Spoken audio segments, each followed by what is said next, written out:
You ask Tiger to calculate. This deals with finding the midpoint between 2 points.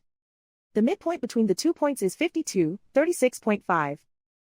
Let's solve it step by step. Plot the 2 points and calculate the midpoint using the formula. The coordinates of point 1 are, x1 equals 97, y1 equals 84.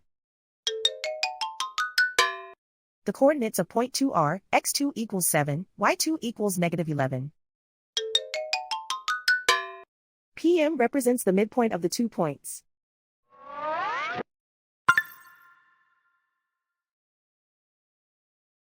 Use the x values in the midpoint formula to find the midpoints x. x1 equals 97.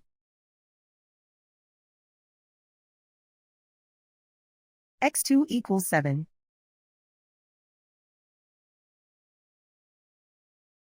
Simplify the arithmetic.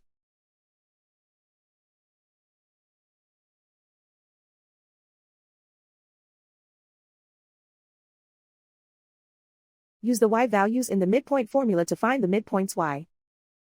y1 equals 84.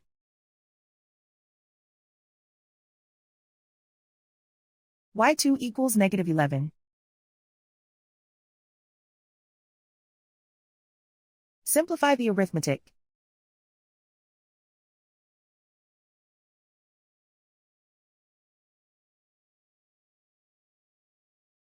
And so, the midpoint is 52, 36.5.